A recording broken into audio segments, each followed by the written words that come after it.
नमस्कार, स्वागत है आपका किसान समाचार में। मैं हूं रेशमा आपके साथ। आइए नजर डालते हैं इस वक्त की हेडलाइंस पर। पाकिस्तान के साथ जारी तनाव के बीच केंद्रीय कृषि मंत्री शिवराज सिंह चौहान ने कहा, भरे हुए हैं हमारे गेहूं, चावल और दालों के भंडार, विषम परिस्थितियों में नहीं होगी खाद्य की कोई कमी। भारत पाकिस्तान तनाव के बीच हरियाणा के मुख्यमंत्री नायब सिंह सैनी ने आवश्यक वस्तुओं की जमाखोरी और कालाबाजारी करने वालों के खिलाफ जारी की एडवाइजरी, सख्त कार्रवाई के लिए दिए निर्देश। हरियाणा के झज्जर में इस बार गेहूं की हुई बम्पर पैदावार। वर्ल्ड बैंक प्रेसिडेंट अजय बंगा ने शुक्रवार को लखनऊ में मुख्यमंत्री योगी आदित्यनाथ से की मुलाकात। कहा, छोटे किसान ही हैं उत्तर प्रदेश का सोना। किसानों के आधुनिक कृषि तकनीक और नवाचार अपनाने पर दिया जोर। खाद्य प्रसंस्करण की PMFME योजना के क्रियान्वयन में बिहार ने एक बार फिर हासिल किया देश भर में पहला स्थान। बिहार के उद्योग मंत्री नीतीश मिश्रा ने कहा, PMFME राज्य में उद्यमशीलता, खासकर छोटे स्तर के उद्योगों को स्थापित करने के लिए है बेहद लाभकारी योजना।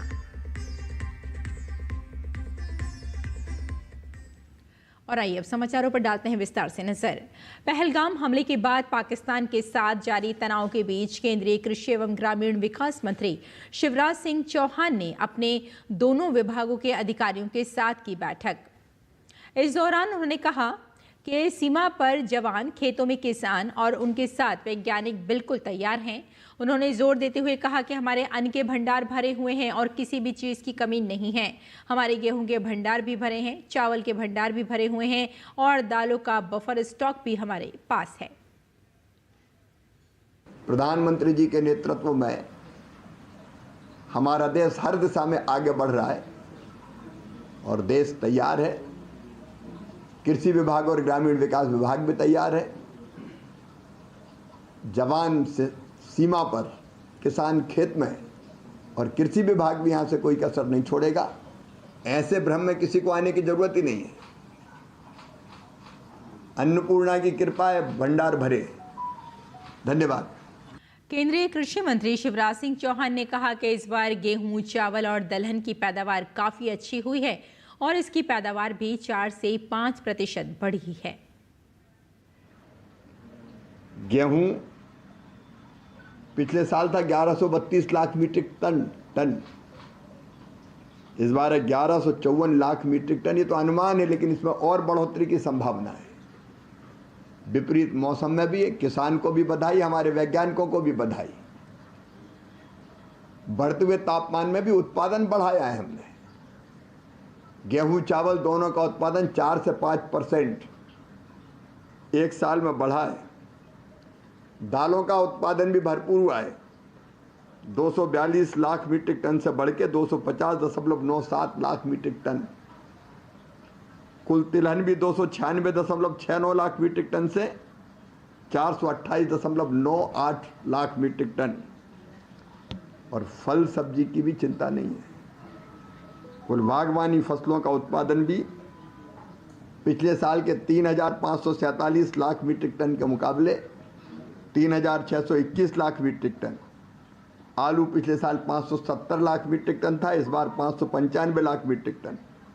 प्याज 242 लाख मीट्रिक टन था, इस बार 288 लाख मीट्रिक टन। तो आलू हो, प्याज हो, सब्जियां हो, टमाटर भी 213 से 215 लाख मीट्रिक टन। और अभी खरीद की अगर आप बात करें, बफर जो स्टॉक हम रखते हैं, तो अगर आप देखेंगे धान की खरीद, ये पिछले 8 मई तक के आंकड़े हैं। हमारे पास 539.88 लाख मीट्रिक टन धान खरीदी जा चुकी है। भंडार भरे। शिवराज सिंह चौहान ने कहा कि कृषि विभाग का संकल्प है कि हमारी जनता को विषम परिस्थितियों में खाद्य की कोई कमी ना हो, इसके लिए तमाम प्रयास किए गए हैं। कृषि विभाग का ये संकल्प है कि हमारी जनता को इन परिस्थितियों में खाद्यान्न की कोई कमी ना आए। खाद्य सुरक्षा सुनिश्चित की है और किसी को चिंता करने की जरूरत नहीं है। भरपूर भंडार है हमारे पास। जितनी ज़रूरत होगी उतना खाद्यान्न उपलब्ध है। प्रधानमंत्री जी के नेतृत्व में हमारा देश हर दिशा में आगे बढ़ रहा है और देश तैयार है। कृषि विभाग और ग्रामीण विकास विभाग भी तैयार है। और हरियाणा के झज्जर जिले में इस बार गेहूं की बम्पर पैदावार हुई है। रबी सीजन की सरसों व गेहूं खरीद एजेंसियों द्वारा खरीद का कार्य जारी है। अनाज मंडियों में खरीदी गई फसलों के उठान का कार्य अधिकारियों की निगरानी में जारी है। जिले में बीते वर्ष की तुलना गेहूं की आवक अधिक दर्ज की गई है। इस वर्ष अभी तक जिले की अनाज मंडियों व परचेज सेंटरों पर गेहूं की 1,98,106 मीट्रिक टन आवक दर्ज की गई है, जबकि बीते वर्ष जिले में गेहूं की आवक 1,96,019 मीट्रिक टन गेहूं की आवक दर्ज की गई थी। उपायुक्त सर्वप्रिल रविंद्र पाटिल ने बताया कि जिला की मंडियों में 1,86,732 MT गेहूं की खरीद की गई है, जिसमें से 1,71,724 मीट्रिक टन गेहूं का उठान हो चुका है। इसी प्रकार 33,876 MT सरसों खरीद की जा चुकी है, जबकि 35,094 मीट्रिक टन सरसों की आवक दर्ज की गई है। वहीं 33,876 मीट्रिक टन सरसों का उठान हो चुका है। उन्होंने खरीद एजेंसियों के अधिकारियों को सख्त निर्देश दिए हैं कि स्टोरेज को लेकर बेहतर प्लानिंग के साथ कार्य करें, जिससे लिफ्टिंग के कार्य में किसी प्रकार की देरी ना हो। उन्होंने मार्केट कमेटी के अधिकारियों को निर्देश दिए हैं कि किसानों को अनाज मंडियों में सभी आवश्यक सुविधाएं सुनिश्चित की जाएं, जिससे किसानों को किसी प्रकार की असुविधा ना हो। जिले में कृषि क्षेत्र से संबंधित योजनाओं को प्रभावी ढंग से लागू किया जा रहा है, जिसका किसानों को लाभ मिल रहा है। जिले में गेहूं की पैदावार बीते वर्ष की तुलना में अधिक रही है।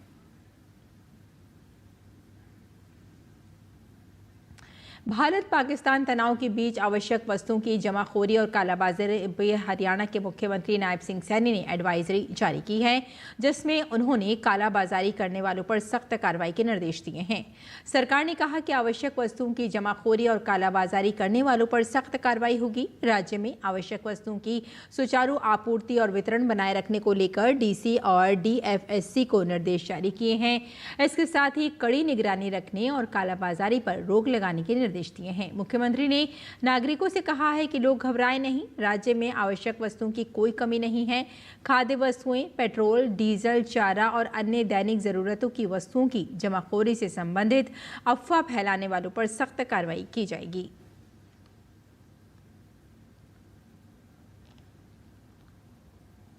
और PMFME योजना बिहार के लोगों को खाद्य प्रसंस्करण के क्षेत्र में लाभ पहुंचाने के उल्लेखनीय भूमिका निभा रही है। इस योजना के क्रियान्वयन में बिहार ने एक बार फिर परचम लहराया है। वित्त वर्ष 2024-25 में योजना के सफल क्रियान्वयन और अधिक से अधिक संख्या में ऐसे लोगों को जोड़कर लाभ दिलाने में बिहार ने देश भर में पहला स्थान हासिल किया है। अब तक यहां 10,296 आवेदकों को लोन देने की स्वीकृति दी जा चुकी है। इसमें 6,589 इकाइयों को लोन भी जारी किया जा चुका है। ये कुल वितरण का 63% है।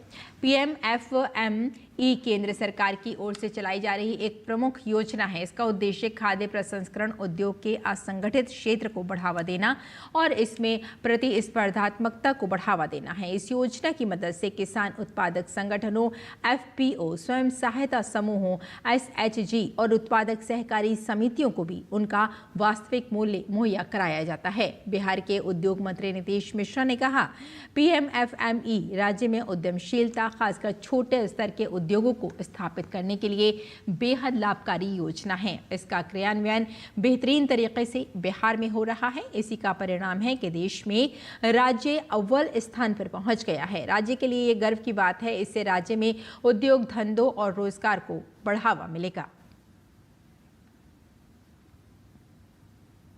वर्ल्ड बैंक के प्रेसिडेंट अजय बंगा शुक्रवार को अपनी टीम के साथ उत्तर प्रदेश की राजधानी लखनऊ पहुंचे, जहां उन्होंने प्रदेश के मुख्यमंत्री योगी आदित्यनाथ से मुलाकात की। इस दौरान बंगा ने राज्य में हो रहे विकास कार्यों और मुख्यमंत्री के नेतृत्व की जमकर सराहना की। अजय बंगा ने जोर देकर कहा कि उत्तर प्रदेश का विकास भारत को वैश्विक मंच पर एक विकसित राष्ट्र के रूप में स्थापित करने की दिशा में महत्वपूर्ण भूमिका निभाएगा।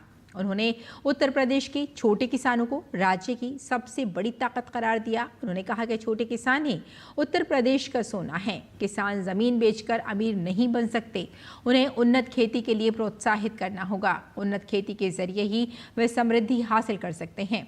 बंगा ने किसानों को आधुनिक कृषि तकनीकों और नवाचारों को अपनाने के लिए प्रोत्साहित करने की आवश्यकता पर बल दिया। उन्होंने यूपी के कृषि क्षेत्र में हो रही प्रगति की सराहना की और इसे ग्रामीण अर्थव्यवस्था की रीढ़ बताया। बंगा ने उत्तर प्रदेश में पर्यटन की असीम संभावनाओं की चर्चा करते हुए कहा कि यहाँ धार्मिक, सांस्कृतिक और इको टूरिज्म की अपार संभावना है जो इसे वैश्विक पर्यटन मानचित्र पर एक प्रमुख स्थान दिला सकती हैं। बंगा ने यूपी के खान पान और स्थानीय शिल्प की वैश्विक मांग की तारीफ की।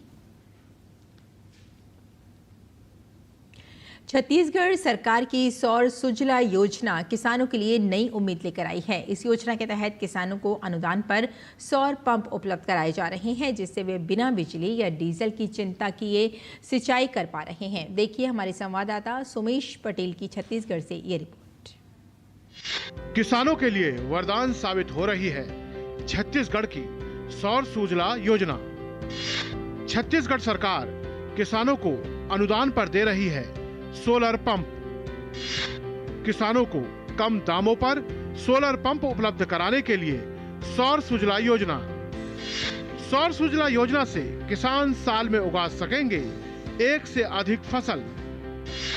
सौर सुजला योजना से बढ़ेगी किसानों की आमदनी। किसानों के लिए कम लागत में सिंचाई की बेहतर और स्थायी व्यवस्था। छत्तीसगढ़ सरकार की सौर सुजला योजना राज्य के किसानों के लिए उम्मीद की एक नई किरण बनकर उभरी है। इस योजना के तहत किसानों को सरकारी अनुदान पर सोलर पंप दिए जा रहे हैं। सौर सुजला योजना के तहत जांजगीर चांपा जिले के नवागढ़ ब्लॉक के ग्राम पंचायत पचेड़ा किसान हीरानंद कश्यप के खेतों में सौर सिंचाई पंप स्थापित किए गए हैं, जिससे अब हीरानंद कश्यप बिना किसी चिंता के सिंचाई सुविधा का लाभ उठाकर लाभकारी खेती कर रहे हैं। सौर सुजला योजना छत्तीसगढ़ सरकार की एक प्रमुख योजना है, जिसका उद्देश्य किसानों को सौर ऊर्जा से चलने वाली सिंचाई पंप उपलब्ध कराकर उन्हें सशक्त बनाना है।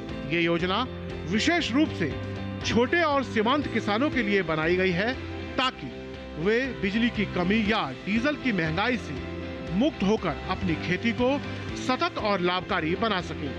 किसान हीरानंद कश्यप ने बताया कि सौर ऊर्जा अपने खेतों में लगाने के बाद पहले काफी दिक्कत होती थी, लेकिन अब सौर पंप से सिंचाई आसान हो गई है। धान के साथ मछली पालन भी कर रहा हूँ। सौर सुजला योजना से हमें बहुत लाभ हुआ है। सरकार को धन्यवाद देता हूँ। प्रधानमंत्री ये सौर सुजला योजना में सोलर पंप मिली, जेकर जरिए मैं रबी फसल धान लगात हूँ और मोर तालाबों मन में मोर भाई जी करते मछली पालन, ओकरो सहयोग हो जाती। सरकार के बहुत धन्यवाद है जो हमर किसान मन ला ये बिजली की समस्या ले एक ठो निजात मिली थे सोलर पंप। जिला क्रीड़ा अधिकारी राम स्नेही कश्यप ने बताया कि इस साल 2024-25 में जिले में सौर सुजला योजना के तहत कुल 150 का लक्ष्य मिला है, जिसके लिए किसानों द्वारा आवेदन लिया जा रहा है। किसान सौर सुजला योजना से अभी रबी फसल में धान, गेहूं एवं बाड़ी लगाकर दोहरे फसल का लाभ भी किसान उठा रहे हैं। इस योजना के तहत सभी वर्ग के किसान आवेदन कर सकते हैं और वर्तमान में जो हमको लक्ष्य प्राप्त हुआ था 2024-25 से तो 150 का लक्ष्य प्राप्त हुआ था, जिसमें हमको LOI जो जारी हुआ था और 90 संयंत्रों का LOI जारी हुआ था, जिसके विरुद्ध हमारे द्वारा 70 का लक्ष्य पूर्ण कर लिया गया है। 20 के लक्ष्य को पूर्ण करने के लिए 2 इकाइयाँ और मांगी गई हैं, जिसके माध्यम से हम इन लक्ष्यों को पूर्ण कर सके। छत्तीसगढ़ सरकार की सौर सुजला योजना एक नई ऊर्जा, एक नई राह है, जो छत्तीसगढ़ के किसानों को आत्मनिर्भर बना रही है। छत्तीसगढ़ सरकार की सौर सुजला योजना से किसानों को न सिर्फ सिंचाई की सुविधा मिल रही है, बल्कि उनकी आमदनी भी बढ़ रही है। सौर ऊर्जा पर आधारित यह पहल किसानों को आत्मनिर्भर बनाने की दिशा में एक महत्वपूर्ण कदम साबित हो रही है। Somesh Patel, DD news, Chhattisgarh. और आइए अब जान लेते हैं मंडी भाव के बारे में।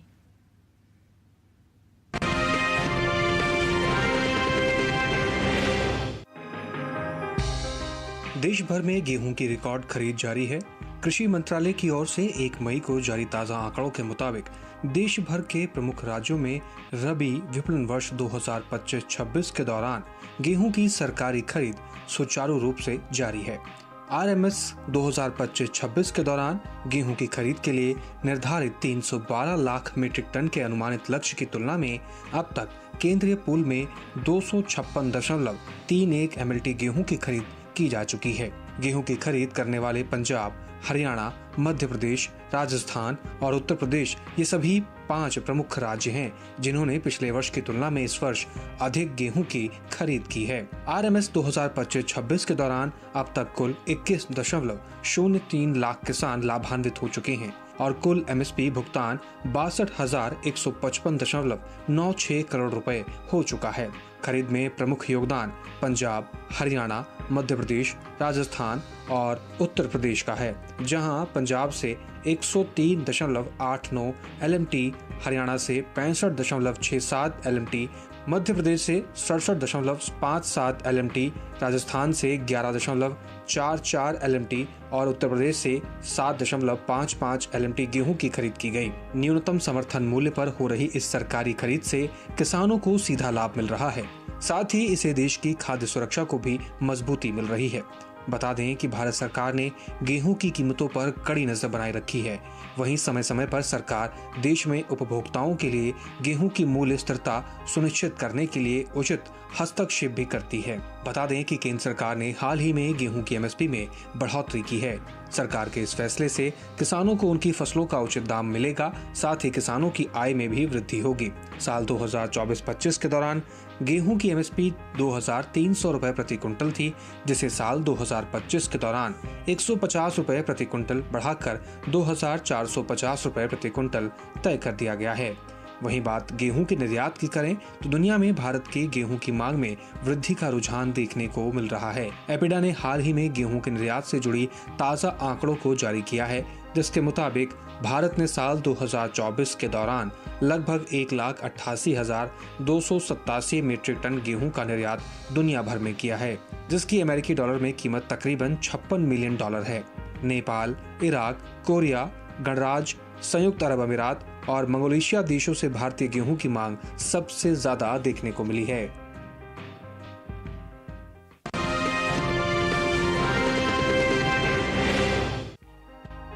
गर्मियों के मौसम में नींबू की कीमतें आसमान छू रही हैं।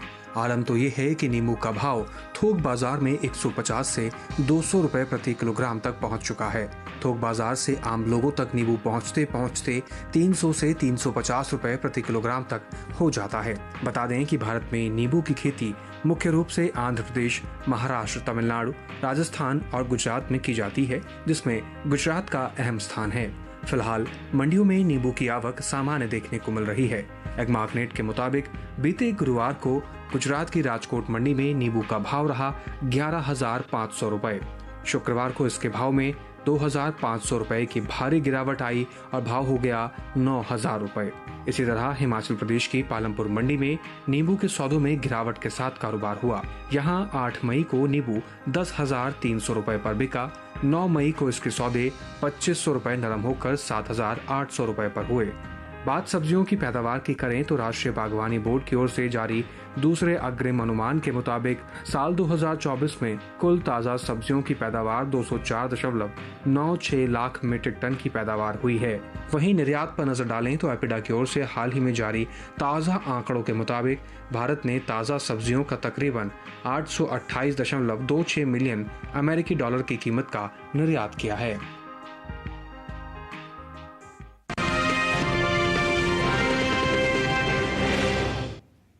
किसान इस मौसम में कैसे रखें अपनी खेती का ख्याल, आइए जान लेते हैं। नमस्कार, आप देख रहे हैं डीडी किसान। मैं हूं AI कृष और आज हम भारत के विभिन्न राज्यों में होने वाली खेती किसानी से संबंधित सलाहों के बारे में पूरी जानकारी देंगे। मौसम को ध्यान में रखते हुए मध्य महाराष्ट्र के किसान मूंगफली की खुदाई कर लें। यहां के किसान प्याज की खुदाई भी कर सकते हैं। साथ ही प्राप्त उपज को सुरक्षित स्थान पर भंडारित करें। वहीं कोंकण के किसान ग्रीष्मकालीन धान की कटाई कर लें। कोंकण में अभी के समय मूंगफली की खुदाई की जा सकती है। साथ ही यहाँ के किसान आम की तुड़ाई भी कर सकते हैं। विदर्भ के किसान ग्रीष्मकालीन धान की कटाई कर लें। विदर्भ के किसान भी मूंगफली की खुदाई कर लें। कर्नाटक के शुष्क क्षेत्र में सुबह और शाम के समय मूंगफली की खुदाई की जा सकती है। वहीं मध्य शुष्क क्षेत्र में वर्षा जल का उपयोग मूंगफली, उड़द और तिल की बुवाई के लिए करें। वहीं कर्नाटक के दक्षिणी शुष्क क्षेत्र में उड़द, मूंगफली और लोबिया की बुवाई करें। कर्नाटक के दक्षिणी इलाकों में अदरक और हल्दी की बुवाई कर सकते हैं। आंध्र प्रदेश के किसान कम वर्षा वाले क्षेत्र में खड़ी फसलों और सब्जियों को उच्च तापमान के प्रतिकूल प्रभावों से बचाव करें। बचाव के लिए खेतों और बगीचों में सुबह और शाम के समय हल्की सिंचाई करें। आंध्र प्रदेश के किसान धान और मक्के की कटी उपज को सुरक्षित स्थान पर भंडारित करें। कटी हुई फसलों को ठीक से बांधें और ढक कर रखें। आंध्र प्रदेश के दक्षिणी इलाकों में तैयार सब्जियों की कटाई एवं तुड़ाई कर लें। इसके अलावा यहाँ के किसान सब्जियों और केले के पेड़ को सहारा प्रदान करें। वहीं केरल के किसान धान के खेतों में प्राप्त नमी होने पर धान की बुवाई के लिए खेत तैयार करें। तमिलनाडु के किसान अभी के समय ज्वार की बुवाई कर सकते हैं। तमिलनाडु के किसान खेत में सिंचाई के लिए वर्षा जल का उपयोग कर सकते हैं। यहाँ के किसान तेज हवाओं की चलने की संभावना को देखते हुए केले के पेड़ को सहारा प्रदान करें। इसी तरह कृषि और किसानों से जुड़ी हर महत्वपूर्ण जानकारी के लिए हमारे साथ जुड़े रहिए और देखते रहिए डीडी किसान। धन्यवाद।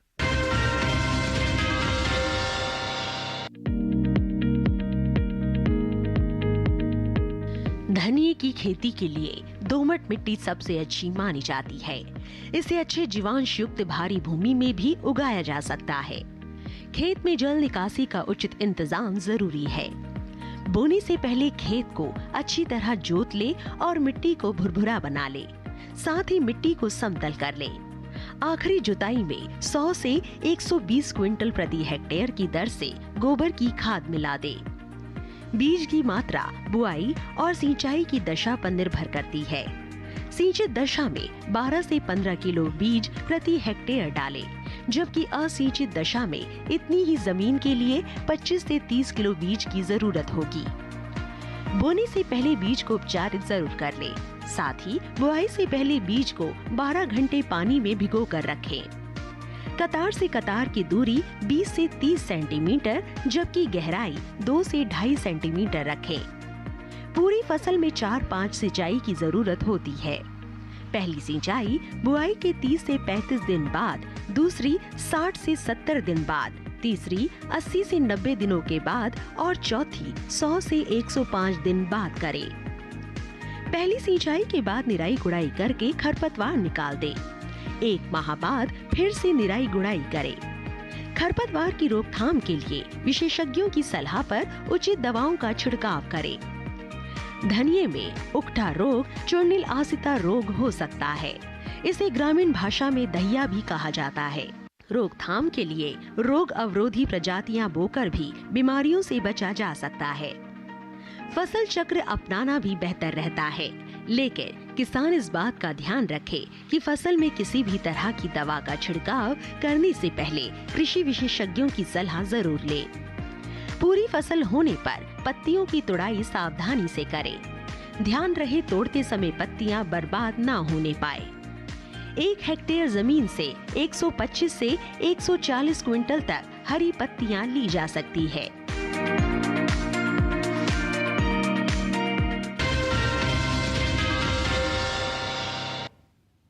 और खेती किसानी के साथ साथ आइए नजर डाल लेते हैं कुछ और महत्वपूर्ण खबरों पर। खास खबर में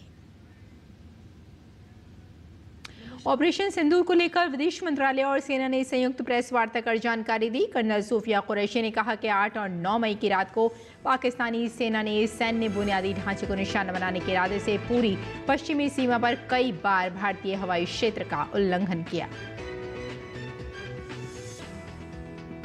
कर्नल सूफिया कुरैशी ने बताया कि 36 स्थानों पर घुसपैठ की कोशिश में पाकिस्तान ने लगभग 300 से 400 ड्रोन का इस्तेमाल किया।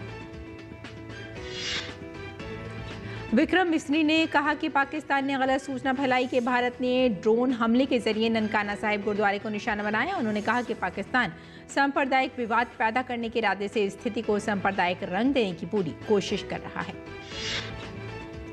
बीएसएफ ने पाकिस्तान के सियालकोट जिले के लूनी में आतंकवादी लॉन्च पैड को नष्ट कर दिया है। नियंत्रण रेखा के करीब स्थित आतंकवादी लॉन्च पैड अतीत में भारतीय नागरिकों और सुरक्षा बलों के खिलाफ आतंकवादी हमलों की योजना बनाने और उन्हें अंजाम देने का केंद्र था। 9 मई को रात लगभग 9 बजे पाकिस्तान ने जम्मू सेक्टर में बीएसएफ चौकियों पर बिना उकसावे की गोलीबारी शुरू कर दी। पाकिस्तान की इस हरकत को मुंहतोड़ जवाब देते हुए बीएसएफ ने लूनी में आतंकवादी लॉन्च पैड को नष्ट कर पाकिस्तान रेंजर्स की चौकियों को भी ध्वस्त कर दिया। तो किसान समाचार में फिलहाल इतना ही। अनुमति दें। नमस्कार।